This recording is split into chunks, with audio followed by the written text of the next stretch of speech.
Bluetooth cancelled.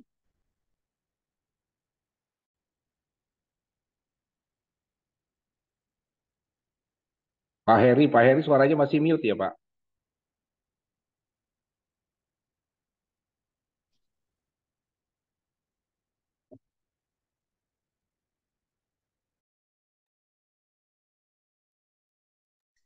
Ya, Her, suara kamu keluar, Her. Yesus, kau berarti bagiku.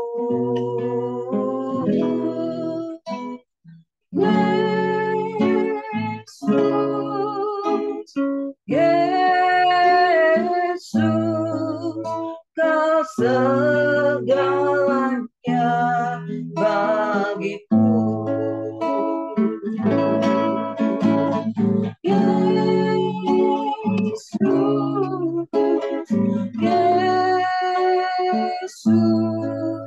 Kau berarti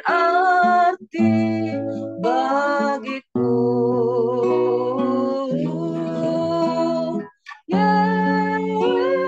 Yesus, Yesus, kau segalanya bagiku.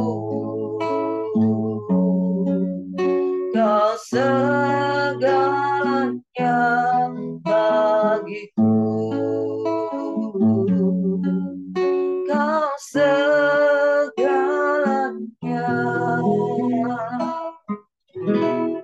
bagiku.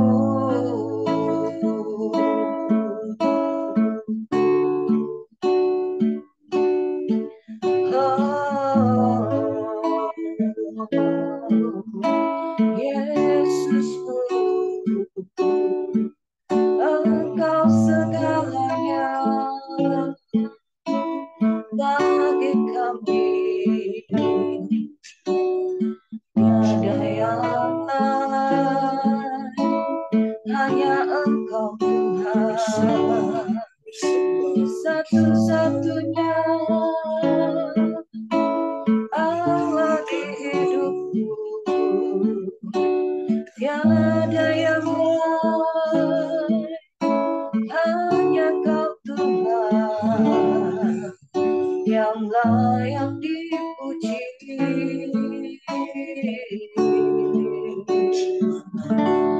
Engkau layak disembah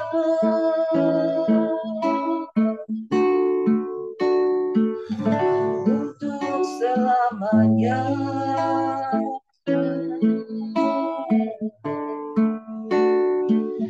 Yesusku,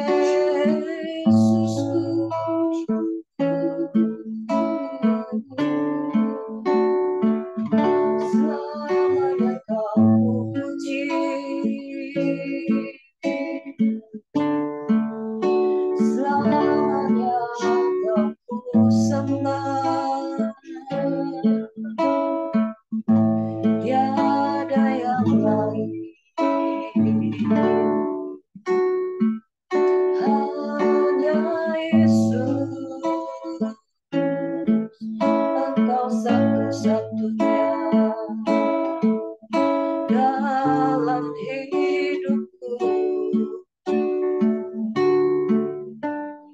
Hanya Yesus.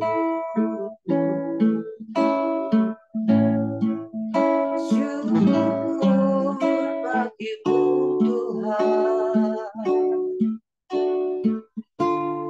Engkau penjuna tanah liat, bentuklah setiap hidup kami. Surut dengan rancangan-Mu Tuhan. Kau yang terbaik, hanya Kau yang terindah dalam hidup kami.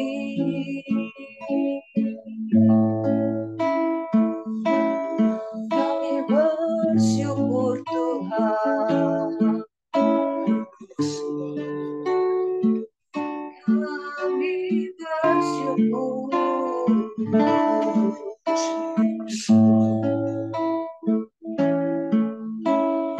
Segala perbuatan-Mu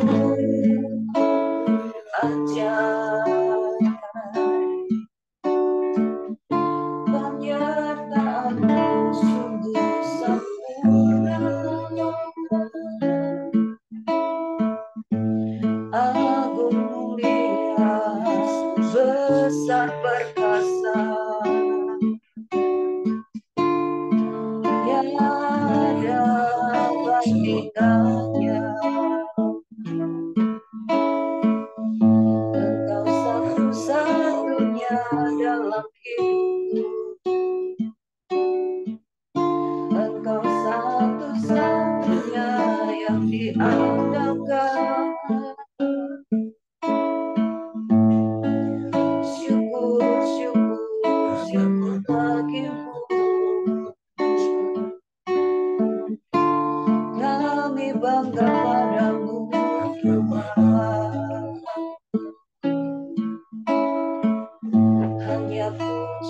dan syukur hormat bagimu. Engkau ditinggikan, dimuliakan, sudah bumi penuh kemuliaan. Ya Allahku,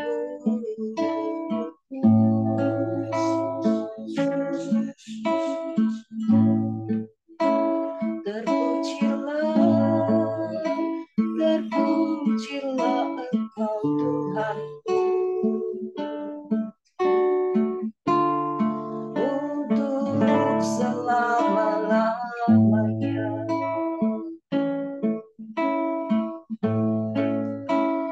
Tiada yang seperti-Mu, Tuhan. Tiada yang seperti-Mu.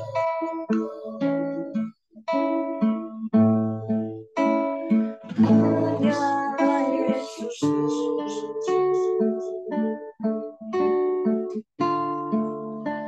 Ku bersyukur selalu.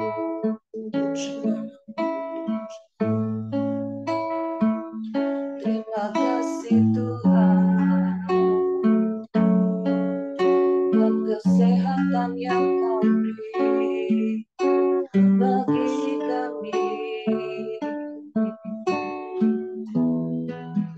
Terima kasih Tuhan buat kuat baru yang Kau limpahkan. Terima kasih Tuhan buat setiap orang-orang yang ada dalam hidup kami. Terima kasih Tuhan buat keluarga yang masih ada bersama kami. Terima kasih.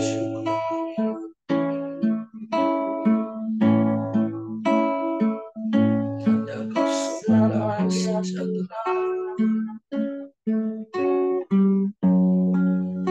Komitmen kami kepadamu.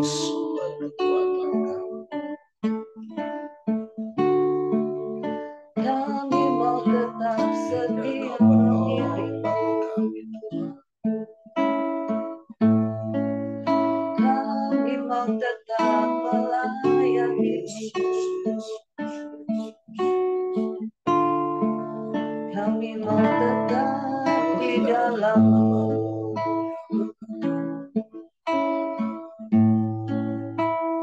Ya Allahku, ya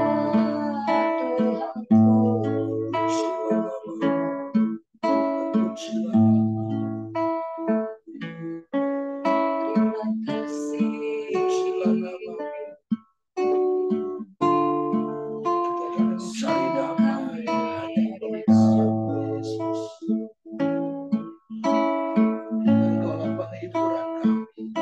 Ya, terima kasih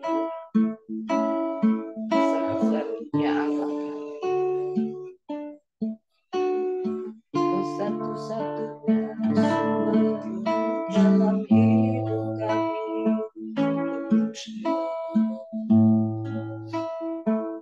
Tiada yang lain Tuhan. Kami sungguh bersyukur. Terima kasih. Ya Yesus. Cerita apa yang hanya ada di dalam.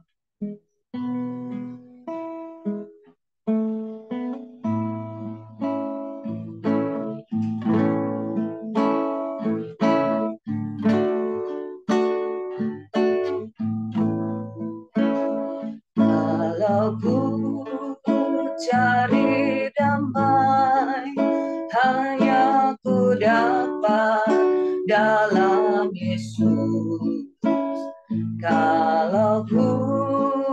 cari ketenangan hanya ku temui di dalam Yesus. Tak satu pun dapat menghiburku, tak seorang pun dapat menolongku. Hanya Yesus jawaban hidupku.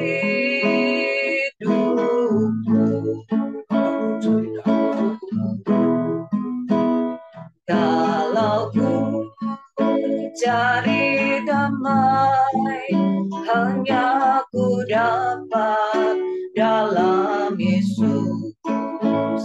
Kalau ku cari ketenangan, hanya ku temui di dalam Yesus.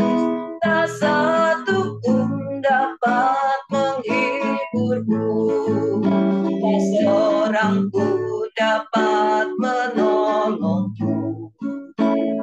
Hanya Yesus jawaban hidupku.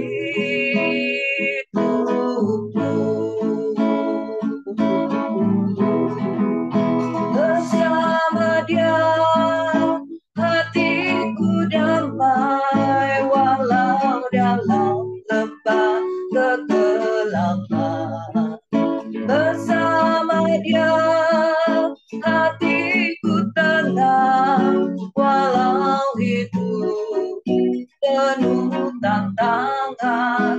Tak satu pun dapat menghiburku, tak seorang pun dapat menolongku. Hanya Yesus jawaban hidupku.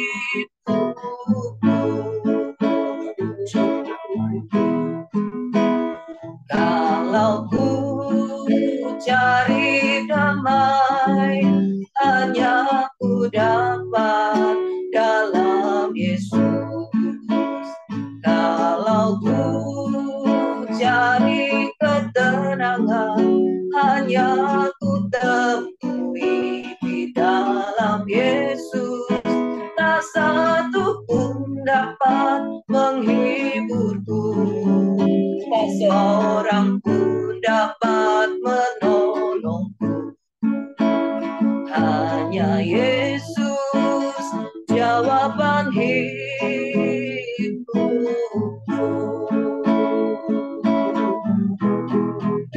Bersama Dia hatiku damai, walau dalam lembah kegelapan. Bersama Dia hatiku tenang, walau hidup penuh tantangan. Tak satu pun dapat menghiburku, tak seorang pun dapat menolongku. Hanya Yesus jawaban hidupku.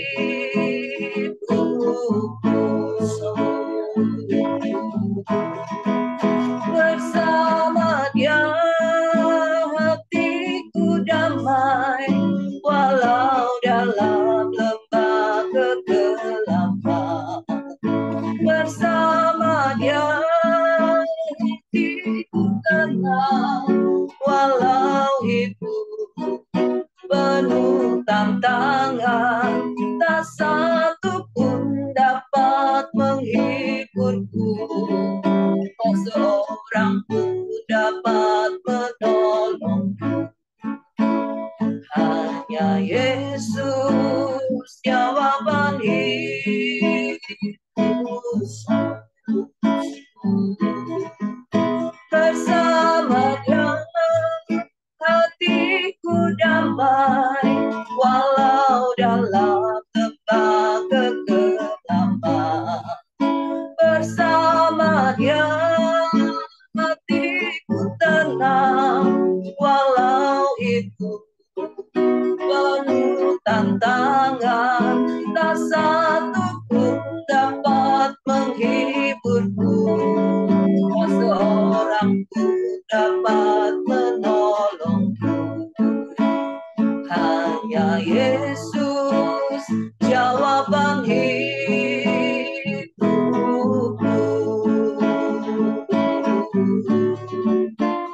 Hanya Yesus jawaban hidupku.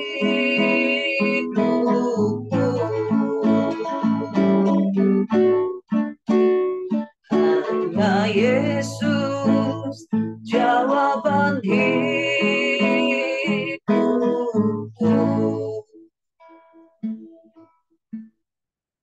Terima kasih Bapak buat pagi hari ini. Kalau sebentar kami akan menyelidiki lagi kebenaran firman Tuhan. Kami percaya Roh Kudus yang terus tuntun pimpin kami dan membawa kami kepada seluruh kebenaran. Terpujilah namamu Bapa. Kami akan sambut firman-Mu dengan ucapan syukur di dalam nama Tuhan Yesus Kristus. Amin. Silakan Pak Ramli. Ya, terima kasih Ibu. Terima kasih Pak Heri yang dengan segala upaya menolong kita untuk bisa memuji dan memuliakan Tuhan pada pagi ini. Kita akan menyambung apa yang kemarin sudah di-sharingkan oleh Pak Heri di Hakim-Hakim 19, sebuah kisah tragis yang sangat sangat memilukan, seperti Pak Heri sudah jelaskan bahwa Alkitab adalah buku yang paling jujur, ya, yang menceritakan apa adanya, dan kita boleh mempelajari dari kisah-kisah hal tersebut, ya. Jadi bagaimana kemarin seorang Lewi yang dalam upaya menjemput gundiknya pulang, dan di tengah perjalanan pulang mereka mengalami peristiwa tragis di mana akhirnya beberapa orang dursila dari suku Benyamin melakukan tindakan yang keji kepada gundiknya sampai gundiknya meninggal, dan orang Lewi ini memutilasi gundiknya menjadi 12 bagian dan mengirim kepada masing-masing suku Israel, dan akhirnya terjadilah hal yang sebagai berikut, ya. Saya akan bacakan Hakim-Hakim 20 ayatnya. Yang pertama judulnya adalah Peperangan orang Israel melawan Bani Benyamin. Lalu majulah semua orang Israel dari Dan sampai Berseba dan juga dari tanah Gilead. Berkumpullah umat itu secara serentak menghadap Tuhan di Mispa. Maka berdirilah para pemuka dan seluruh bangsa itu dan segala suku orang Israel memimpin jemaah umat Allah yang jumlahnya 400.000 orang berjalan kaki yang bersenjatakan pedang, ya. Jadi kita melihat hal yang positif dari suku Israel ini, walaupun mereka tidak memiliki seorang raja, tetapi mereka ketika mendengar ada satu masalah di antara mereka, mereka cepat untuk berkumpul, cepat responnya, ya. Jumlahnya pada waktu itu disebutkan 400.000, ya. Nah, saya lihat-lihat di data statistik tahun 2017 masyarakat Bungu itu 378.000, ya, hampir 400.000, ya. Jadi cukup banyak sebenarnya, cukup besar orang Israel pada waktu itu, ya. Ayat yang ketiga, kedengaranlah kepada Bani Benyamin bahwa orang Israel telah maju ke Mispa. Berkatalah orang Israel, ceritakan bagaimana kejahatan itu terjadi. Ceritakan bagaimana kejahatan itu terjadi. Lalu orang Lewi, suami perempuan yang terbunuh itu menjawab, aku sampai dengan gundikku di Gibea, kepunyaan suku Benyamin, untuk bermalam di sana. Lalu warga-warga kota Gibea itu mendatangi aku dan mengepung rumah itu pada malam hari untuk menyerang aku. Mereka bermaksud membunuh aku, tetapi gundikku diperkosa mereka sehingga mati. Maka kuambillah mayat gundikku, kupotong-potong dia, dan kukirimkan ke seluruh daerah milik pusaka orang Israel, sebab orang-orang itu telah berbuat mesum dan berbuat noda di antara orang Israel. Sekarang kamu sekalian, orang Israel, telah ada di sini. Berikanlah di sini pertimbanganmu dan nasihatmu. Jadi ketika semua orang Israel berkumpul, maka dipanggillah orang Lewi ini untuk menceritakan langsung apa yang terjadi sesungguhnya, bagaimana kronologis kisah yang mereka dengar, ya. Dan orang Lewi ini pun menceritakan. Cuma mungkin nanti sama-sama boleh kita diskusikan, ya.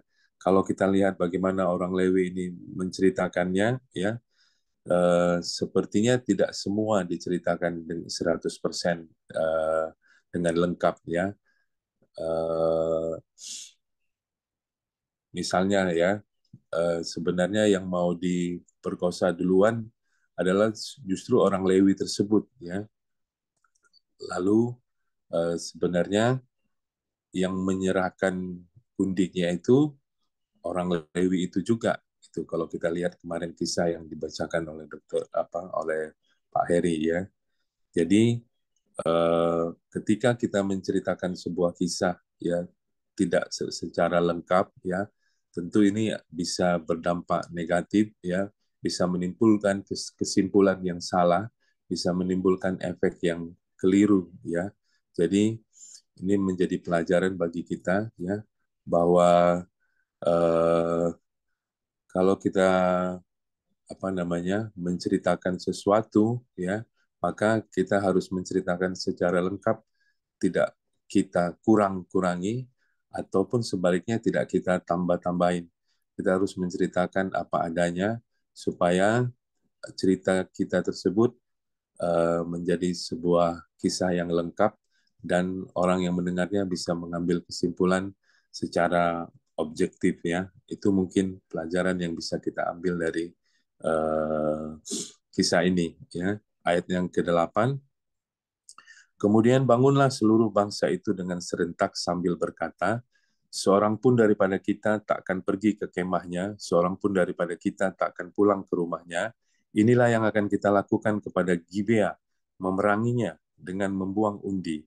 Kita akan memilih dari seluruh suku Israel 10 orang dari tiap-tiap 100, 100 orang dari tiap-tiap 1000, 1000 orang dari tiap-tiap 10.000, untuk mengambil bekal bagi Alaskar ini, supaya sesudah mereka datang, dilakukan kepada Gibea Benyamin setimpal dengan segala perbuatan noda yang telah diperbuat mereka di antara orang Israel. Demikianlah orang Israel berkumpul melawan kota itu, semuanya bersekutu dengan serentak.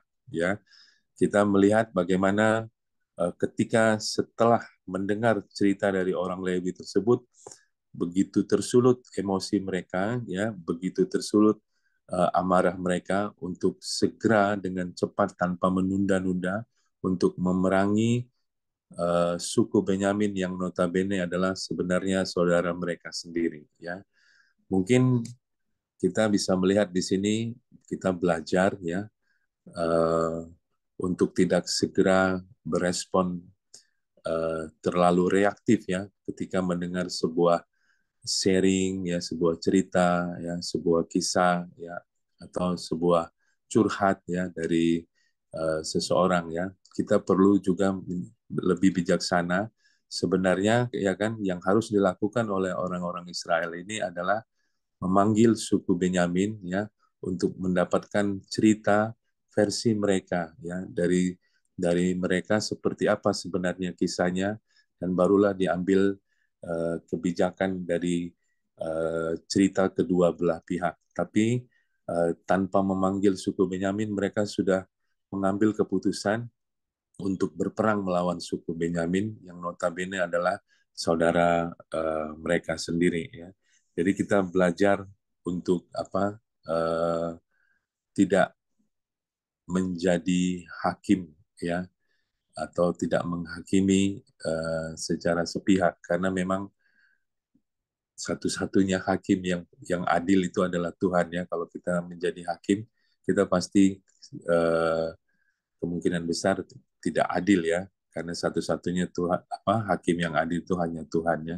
Jadi dalam hal ini kita belajar untuk untuk menjadi bijak, untuk mendengarkan cerita dari kedua sisi ya.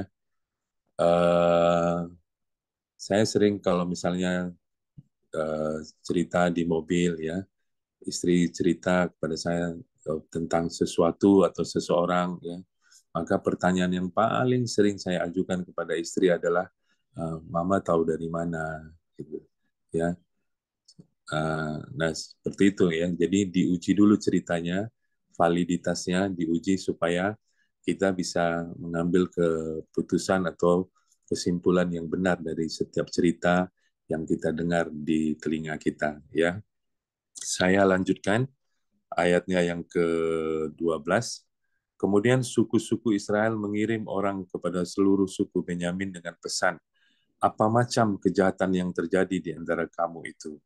Maka sekarang serahkanlah orang-orang itu, yakni orang-orang Dursila yang di Gibea itu, supaya kami menghukum mati mereka, dan dengan demikian menghapuskan yang jahat itu dari antara orang Israel. Tetapi Bani Benyamin tidak mau mendengarkan perkataan saudara-saudaranya orang Israel itu. Nah, jadi mereka memang akhirnya bertanya kepada suku Benyamin ya, tetapi pertanyaan mereka sudah mengandung penghakiman ya. Jadi diplomasinya eh, sepertinya kurang baik ya, karena pertanyaannya apa macam kejahatan yang terjadi di antara kamu itu ya. Jadi mereka sudah membuat sebuah kesimpulan ya, sehingga mungkin dengan pertanyaan yang eh, apa namanya, pertanyaan yang bernuansa penghakiman tersebut, akhirnya justru orang Benyamin tidak mau mengakui kesalahan mereka ya, walaupun jelas mereka memang bersalah, tapi mereka tidak berusaha untuk menceritakan kejadian menurut versi mereka ya. Itu menunjukkan bahwa mereka sebenarnya mengakui kesalahan mereka ya. Eh, Terlepas daripada semuanya itu, kita melihat bahwa akar permasalahan daripada kisah besar ini adalah bahwa eh, ada pihak-pihak yang tidak berani mengakui kesalahannya ya. Menurut saya yang pertama adalah orang Lewi tersebut ya. Dia tidak mengakui kesalahannya, bahwa sebenarnya dialah yang menyerahkan gundiknya kepada orang-orang Benyamin itu, yang akhirnya memakainya sampai pagi, dan karena keletihan akhirnya gundiknya itu meninggal ya. Itu yang pertama. Yang kedua, suku Benyamin juga tidak mengakui kesalahannya untuk tidak menyerahkan orang-orang yang melakukan perbuatan-perbuatan dursila ya. Nah, karena tidak ada orang yang berani mengakui kesalahan, maka terjadilah malapetaka yang besar ini ya. Ada puluhan ribu orang yang akhirnya mati sia-sia ya, yang seharusnya tidak perlu terjadi ya. Jadi ini menjadi pelajaran yang besar bagi kita, bahwa memang mengakui sebuah kesalahan adalah sebuah tindakan yang membutuhkan keberanian yang besar ya. Tidak gampang orang mengakui kesalahan, tapi kalau kita berani mengakui kesalahan ya, itu adalah hal yang sangat penting di dalam sebuah kehidupan ya. Pak Eri pasti tahu, nanti mungkin akan sharing dengan kita kalau memungkinkan ya. Eh, Apa namanya, di dalam camp Pria Sejati ya, salah satu yang dibangun adalah berani mengakui, berani bercerita, berani mengakui kesalahan, karena itu adalah sesungguhnya sifat seorang pria yang harus berani mengakui kesalahannya ya. Kita lanjutkan ayat ke-14. Sebaliknya, Bani Benyamin dari kota-kota lain berkumpul di Gibea untuk maju berperang melawan orang Israel. Pada hari itu dihitunglah jumlah Bani Benyamin dari kota-kota lain itu 26.000 orang yang bersenjatakan pedang, belum termasuk penduduk Gibea yang terhitung 700 orang pilihan banyaknya. Dari segala laskar ini ada 700 orang pilihan yang kidal, dan setiap orang dari mereka dapat mengumban dengan tidak pernah meleset sampai sehelai rambut pun. Juga orang-orang Israel dihitung jumlahnya dengan tidak termasuk suku Benyamin, ada 400.000 orang yang bersenjatakan pedang, semuanya itu prajurit ya.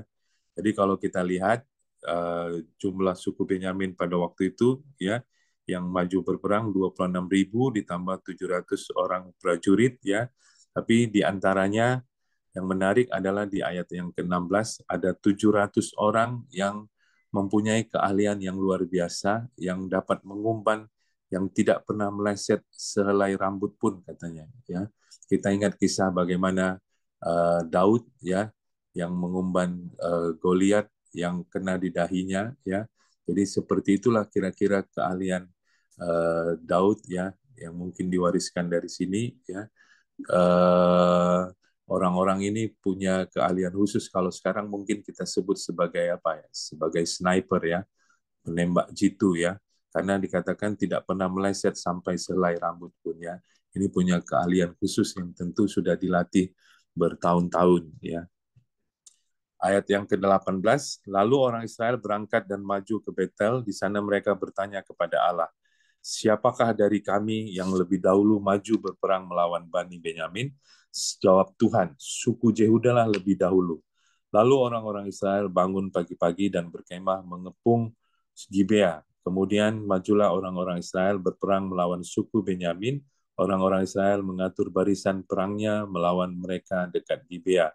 Juga Bani Benyamin maju menyerang dari Gibea dan menggugurkan ke bumi 22.000 orang dari antara orang Israel pada hari itu. Tetapi laskar orang Israel mengumpulkan segenap kekuatannya, lalu mengatur pula barisan perangnya di tempat mereka mengatur barisannya semula. Kemudian pergilah orang-orang Israel lalu menangis di hadapan Tuhan sampai petang. Sesudah itu mereka bertanya kepada Tuhan, akan pergi pulakah kami berperang melawan Bani Benyamin, saudara kami itu? Jawab Tuhan, majulah melawan mereka. Tetapi ketika orang-orang Israel pada hari kedua sampai di dekat Bani Benyamin, maka pada hari kedua itu majulah suku Benyamin dari Gibea menyerbu mereka, dan digugurkannya pula ke bumi 18.000 orang di antara orang-orang Israel. Semuanya orang-orang yang bersenjatakan pedang. Kemudian pergilah semua orang Israel, yakni seluruh bangsa itu, lalu sampai di Betel. Di sana mereka tinggal menangis di hadapan Tuhan, berpuasa sampai senja pada hari itu, dan mempersembahkan korban bakaran dan korban keselamatan di hadapan Tuhan. Dan orang-orang Israel bertanya kepada Tuhan. Pada waktu itu ada di sana tabut perjanjian Allah. Dan Pinehas bin Eleazar bin Harun menjadi imam Allah pada waktu itu. Kata mereka, haruskah kami maju sekali lagi untuk berperang melawan Bani Benyamin, saudara kami itu, atau haruskah kami hentikan itu? Jawab Tuhan, majulah, sebab besok aku akan menyerahkan mereka ke dalam tanganmu. Lalu orang Israel menempatkan penghadang-penghadang sekeliling Gibea. Pada hari ketiga, majulah orang-orang Israel melawan Bani Benyamin dan mengatur barisannya melawan Gibea seperti yang sudah-sudah. Maka majulah Bani Benyamin menyerbu laskar itu. Mereka terpancing dari kota, dan seperti yang sudah-sudah, mereka mulai menyerang laskar itu pada kedua jalan raya, yang satu menuju ke Betel dan yang lain ke Gibea melalui padang, sehingga terbunuh beberapa orang, kira-kira 30 orang di antara orang Israel. Maka kata Bani Benyamin, orang-orang itu telah terpukul kalah oleh kita seperti semula, tetapi orang-orang Israel telah bermufakat lebih dahulu. Marilah kita lari dan memancing mereka dari kota ke jalan-jalan raya. Jadi orang Israel bangun dari tempatnya dan mengatur barisannya di Baal Tamar. Sedang orang Israel yang menghadang itu tiba-tiba keluar dari tempatnya, yakni tempat terbuka dekat Gibea, dekat Geba, dan sampai di depan Gibea sebanyak 10.000 orang pilihan dari seluruh Israel. Pertempuran itu dahsyat, tetapi Bani Benyamin tidak tahu bahwa malapetaka datang menimpa mereka. Tuhan membuat suku Benyamin terpukul kalah oleh orang Israel, dan pada hari itu orang-orang Israel memusnahkan dari antara suku Benyamin 25.100 orang. Semuanya orang-orang yang bersenjatakan pedang. Bani Benyamin melihat bahwa mereka telah terpukul kalah, sementara orang-orang Israel agak mundur di depan suku Benyamin, sebab mereka mempercayai penghadang-penghadang yang ditempatkan mereka untuk menyerang Gibea. Maka segeralah penghadang-penghadang itu menyerbu Gibea. Mereka bergerak maju dan memukul seluruh kota itu dengan mata pedang, Tetapi orang-orang Israel telah bermufakat dengan penghadang-penghadang itu untuk menaikkan gumpalan asap tebal dari kota itu. Ketika orang-orang Israel mundur dalam pertempuran itu, maka suku Benyamin mulai menyerang orang Israel, sehingga terbunuh kira-kira 30 orang karena pikir mereka, tentulah orang-orang itu terpukul kalah sama sekali oleh kita, seperti dalam pertempuran yang dahulu. Tetapi pada waktu itu mulailah gumpalan asap naik dari kota itu seperti tiang asap. Suku Benyamin menoleh ke belakang dan tampaklah kota itu seluruhnya terbakar. Apinya naik ke langit. Lagi pula orang-orang Israel maju lagi, maka gemetarlah orang-orang Benyamin itu sebab mereka melihat bahwa malapetaka datang menimpa mereka. Jadi larilah mereka dari depan orang-orang Israel itu ke arah padang gurun, tetapi pertempuran itu tidak dapat dihindari mereka. Lalu orang-orang dari kota-kota menghabisi mereka di tengah-tengahnya. Mereka mengepung suku Benyamin itu, mengejarnya dengan tak henti-hentinya, dan melandanya sampai di depan Gibea di sebelah timur. Dan Bani Benyamin ada tewas, dari Bani Benyamin ada tewas 18.000 orang, semuanya orang-orang gagah perkasa. Yang lain berpaling lari ke padang gurun, ke Bukit Batu Rimon, tetapi di jalan-jalan raya masih diadakan penyabitan susulan di antara mereka. 5.000 orang mereka diburu sampai ke Gideon dan dipukul mati 2.000 orang dari mereka. Maka yang tewas dari suku Benyamin pada hari itu seluruhnya berjumlah 25.000 orang yang bersenjatakan pedang. Semuanya orang-orang yang gagah perkasa. Tetapi 600 orang berpaling lari ke padang gurun ke Bukit Batu Rimon dan tinggal 4 bulan lamanya di Bukit Batu itu.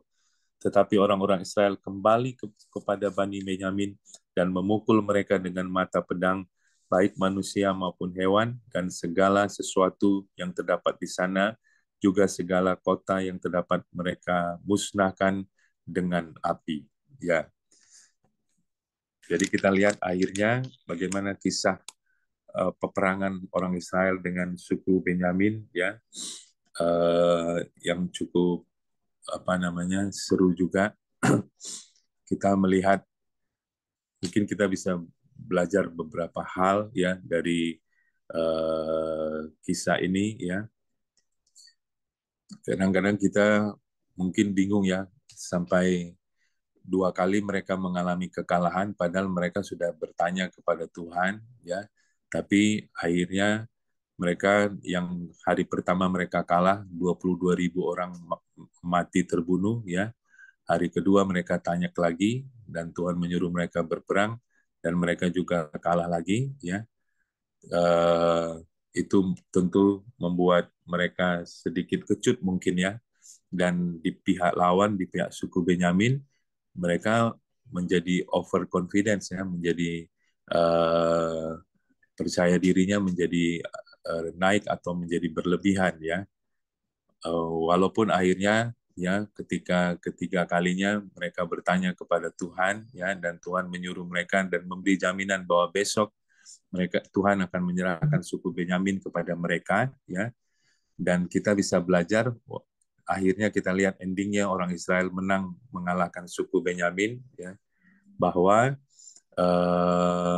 mereka mengatur sedemikian strateginya dengan memancing suku Benyamin keluar dari kotanya ya, dan mereka akhirnya membakar kota dari suku Benyamin. Kita mengingat kisah ini hampir mirip dengan bagaimana dulu Joshua mengalahkan kota Ai ya, dengan memancing penduduk kota Ai keluar. Setelah keluar mereka membakar kota itu dan menghabisi penduduk kota Ai di tempat terbuka ya.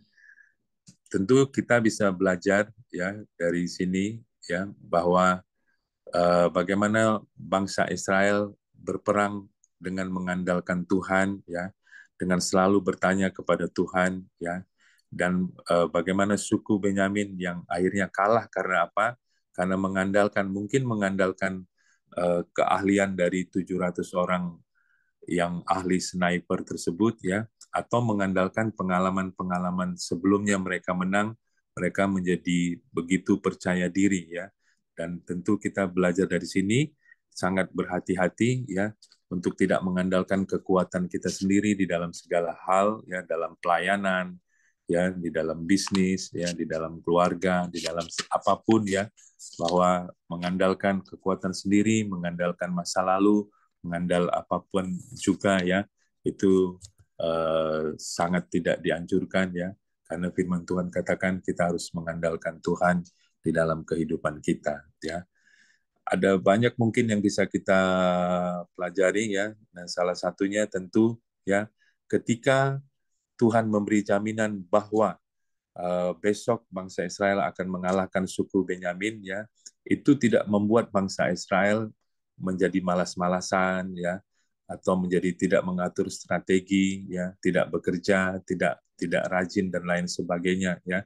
Tapi mereka justru meresponi dengan semangat, dengan rajin, dengan mengatur strategi, dengan menciptakan kreativitas baru. Nah, banyak sekali seringkali anak-anak Tuhan meresponi janji Tuhan dengan bermalas-malasan, yang menganggap bahwa janji Tuhan itu sudah wajib mereka terima karena Tuhan yang berjanji, ya. Kemudian mereka menjadi tidak berusaha, ya, tidak sungguh-sungguh, tidak rajin bekerja, ya. Padahal di dalam menerima janji Tuhan, walaupun Tuhan sudah menjamin janjinya kepada kita, tapi bagian kita adalah bekerja, bertindak, ya, rajin, tidak malas, ya, berkreativitas dan lain sebagainya, ya.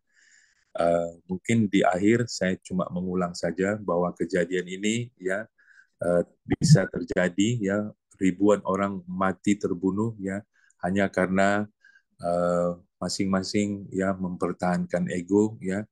Kalau saja orang Lewi ataupun suku Benyamin berani mengakui kesalahan mereka, ya, mungkin perang saudara ini tidak harus terjadi, ya, dan sangat disesalkan, ya. Jadi penting bagi kita untuk belajar berani, ya, mengakui kesalahan-kesalahan kita, karena sekali lagi mengakui kesalahan memang membutuhkan keberanian yang besar, ya.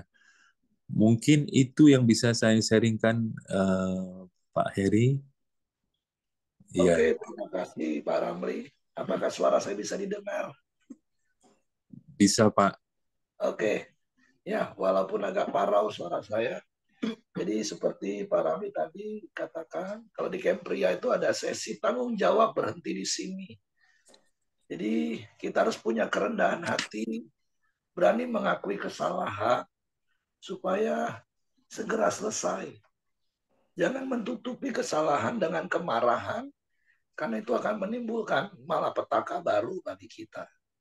Jadi mari kita belajar rendah hati, berani mengakui kesalahan, bereskan kesalahan dengan baik-baik, supaya selesai tanpa menimbulkan masalah baru yang lebih besar lagi. Jadi itu yang saya dapat, dan tentu banyak hal yang tadi Pak Ramli sudah sampaikan.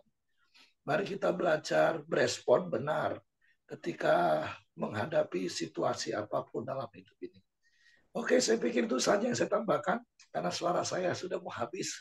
Oke, kita akhiri koram dia hari ini. Bapak Ibu, yang akan memimpin doa adalah Bapak Joni Samuel dan akan ditutup oleh Pak Ramli.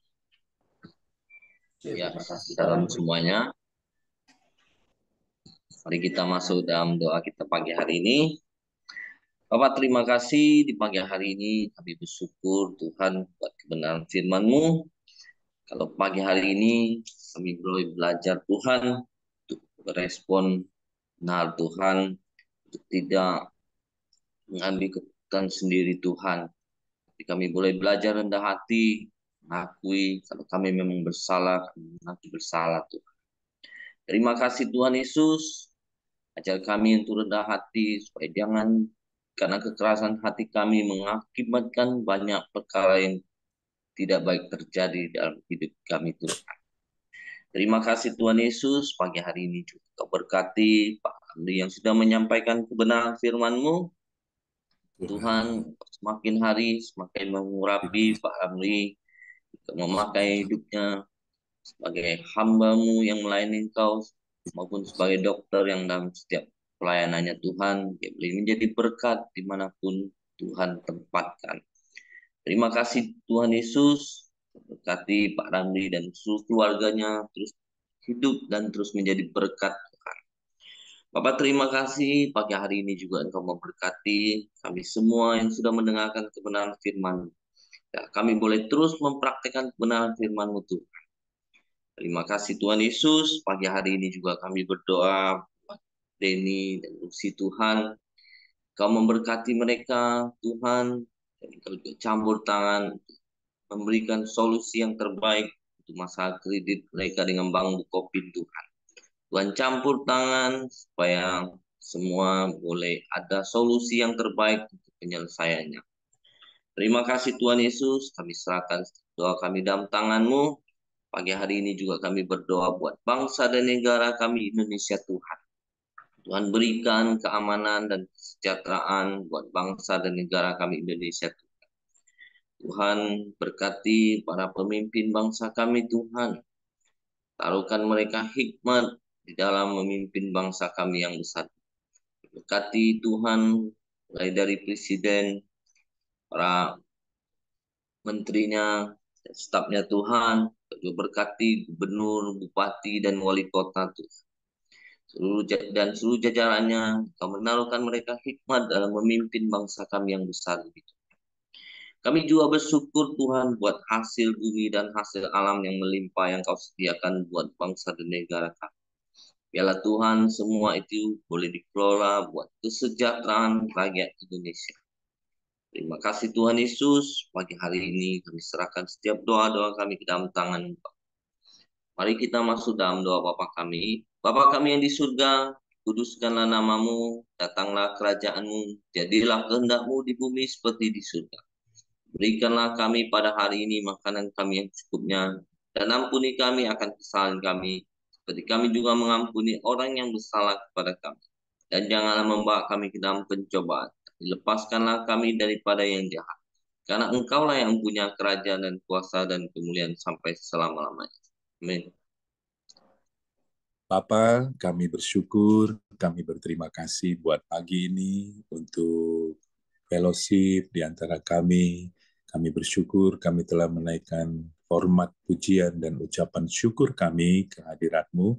Kami bersyukur karena kami telah sharing kebenaran firman-Mu. Sekali lagi kami berdoa, belajar dari peperangan antara orang Israel dengan suku Benyamin. Kami belajar untuk berani mengakui kesalahan kami, dan mengambil tanggung jawab untuk berhenti di dalam diri kami sendiri, sehingga tidak terjadi kerugian-kerugian dan permasalahan-permasalahan baru akibat kami menyembunyikan sesuatu. Tuhan terima kasih. Kembali kami berdoa untuk kesehatan Pak Heri yang sedang mengalami radang tenggorokan.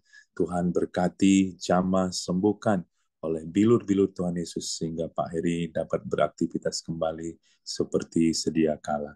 Tuhan terima kasih untuk hari ini. Kami serahkan hidup kami sepanjang hari ini ke dalam tangan-Mu.